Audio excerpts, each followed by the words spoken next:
As we are learning this week about the actual building of the tabernacle, as we know that the building of the tabernacle, this was the forgiveness for the Jews for the sin of the golden calf, as we learn in the parasha Pekudei that we can be reading this week, that Mishkan Edut, this was a testimony, the Mishkan was a testimony that Hashem forgave us for that sin. So I just want to share one little detail about it. And this is we're learning that Moshe Rabbeinu, after collecting everything and building everything, not himself, the whole team he had, he goes through with an account about the money he collected and what was the money used for. And as we learned in the sixth parasha, he goes through the gold, the silver, the copper, how much money was collected. And then he starts telling us about the silver, what was done with, exactly the amount was collected, exactly the amount that was used for, and the copper, what was collected and what was used for. And the reason why Moshe Rabbeinu does all that, because he wants to be clear with the people. Don't think I collected money by you and I put it into my pocket. It was all used for the right things, and this is exactly the amount. And it's a very interesting point to think about. Moshe Rabbeinu, as we know, was a very wealthy Jew. As we learn, Moshe Rabbeinu was the wealthiest Jew. The Midrash tells us he became wealthy from the tablets, from the extra pieces of the tablets. The tablets made of a stone, very, very precious, very, very expensive. Just from the extra little pieces, he became very wealthy. But however the story is, Moshe Rabbeinu was a very, very wealthy man. He didn't need the money from the Jews. On the contrary, we'll learn that it was not even enough gold collected for the temple, and he put his own gold in order to have enough gold for the garments of the Cohens, that we needed a lot of gold for that. So comes the question, what does Moshe Rabbeinu need to give account? Who is going to doubt him?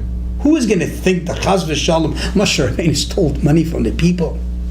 It's like very, very far-fetched.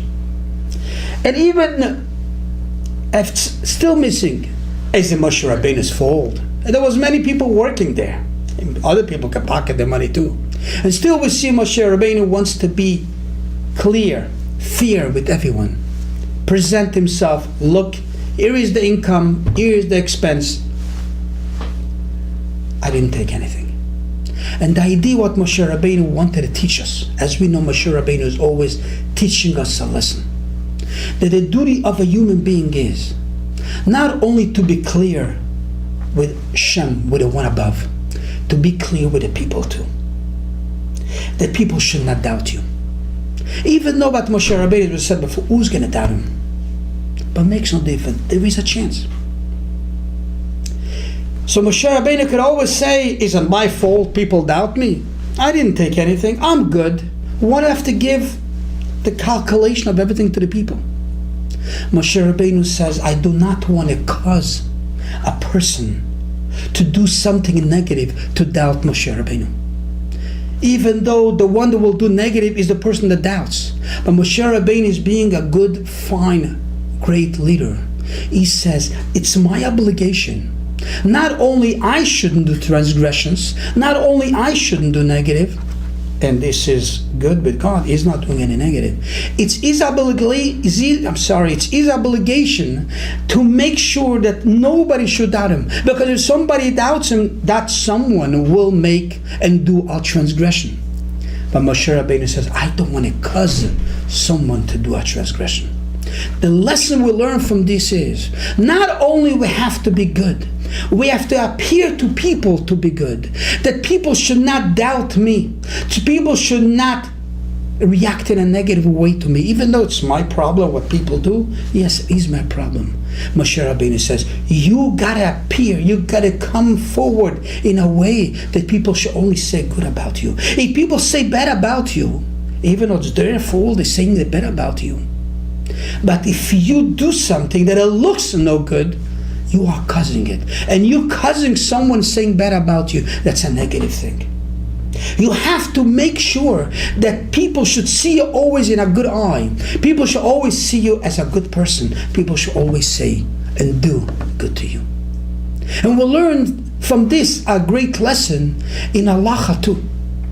We know there's a law that parents and kids, there's a big mitzvah, great mitzvah, one of the 10 commandments of kids that have to honor parents.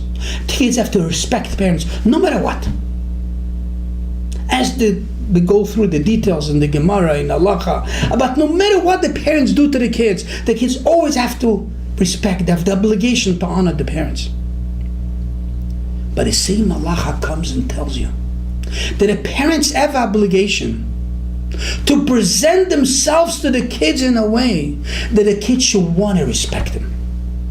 Even though the kids have to respect them. But the law is, parents, don't make the kids not want to respect you. And they will have to respect you because they have no choice. And that's going to be a bit of a transgression because the kids should want to respect their parents. You parents, you have obligation that a kid should want to respect you. And this is why parents have to appear always as people that are honorable people to be respected. Well, this is all Moshe Rabbeinu teaches us. We have to always not think about myself, I'm I to God. Even though you're the best to God, people also have to see that you're a good person.